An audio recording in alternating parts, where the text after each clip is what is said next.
porté la loi, mais la loi était impuissante.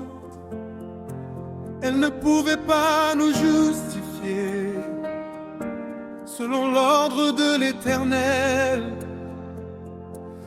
Les sacrifices offerts ne plaisaient pas à Dieu,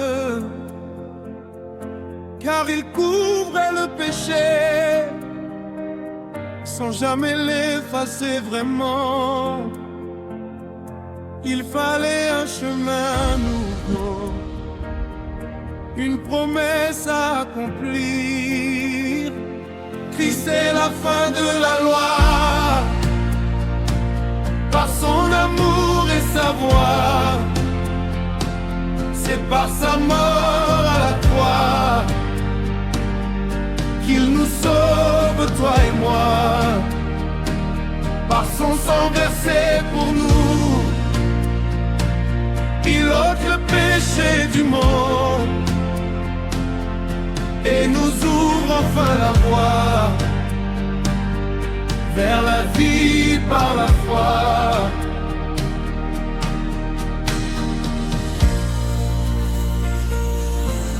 Il fallait un Josué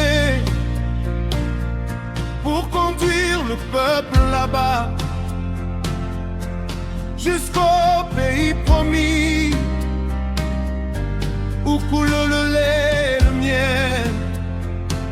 Car la loi était un pédagogue, mais ne pouvait pas nous mener jusqu'à la terre promise, ni nous faire entrer dans la paix. Moïse est resté sur la montagne, selon l'ordre de l'Éternel. Mais Christ nous ouvre le chemin vers un royaume éternel. Ce n'est plus par la loi, mais par la foi en lui, que nos cœurs trouvent la vie et l'accès au paradis.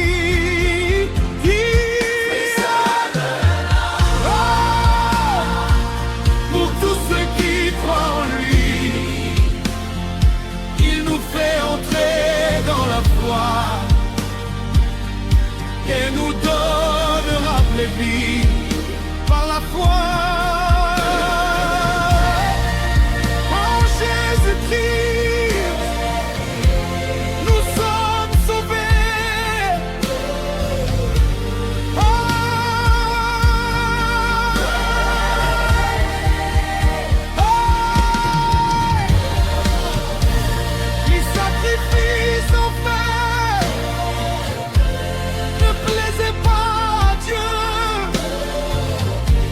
Car il couvrait le péché sans jamais l'effacer vraiment.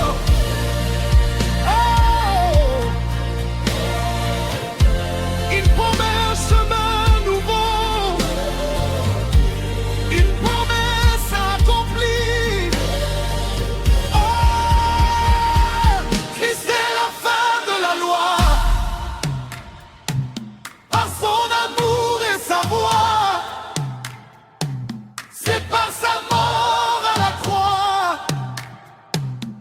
qu'il nous sauve, toi et moi.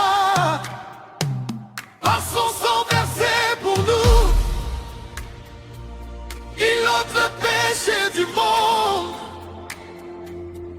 et nous ouvre enfin la voie vers la vie par la foi. Christ est la fin de la loi.